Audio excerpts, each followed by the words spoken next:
धार्मिक विधी आणि श्रद्धेच्या नावाखाली महिलांचं लैंगिक शोषण करणाऱ्या भोंदू अशोक खरातच्या अडचणीत मोठी वाढ झाली आहे। आतापर्यंत त्याच्या विरोधात एकूण 15 गुन्हे दाखल झाले आहेत। सध्या एसआयटी कडून त्याच्या विरोधात दाखल असलेल्या तिसऱ्या गुन्ह्याचा तपास करत आहेत। त्याच्यावर शिर्डीसह नगर जिल्ह्यात देखील गुन्हे दाखल झाले आहेत। एवढ्या मोठ्या संख्येनं गुन्हे दाखल झाल्यानं खरात कायदेशीर कचाट्यात सापडला आहे। दरम्यान दैवी शक्ती असल्याचं सांगून अनेकांचं भविष्य सांगणाऱ्या खरातने आता स्वतःचे भविष्य सांगितलं आहे।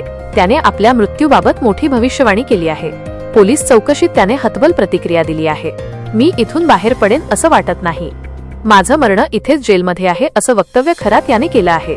तसेच त्याने विशेष तपास पथकाद्वारे सुरू असलेल्या चौकशीत खरातने फसवणुकीच्या गुन्ह्याची कबुली दिली आहे। अशोक खरात याच्यावर आतापर्यंत 15 गंभीर गुन्हे दाखल आहेत।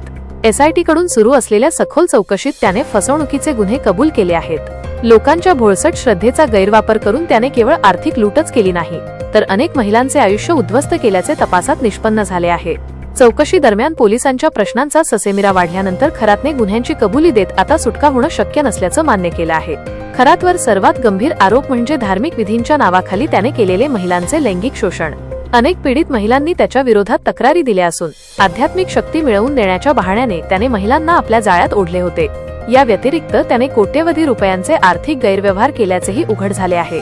खरातच्या अटकेनंतर आता अनेक नवीन तक्रारदार समोर येत असून तपासात आणखी मोठे आणि धक्कादायक खुलासे होण्याची शक्यता वर्तवली जात आहे।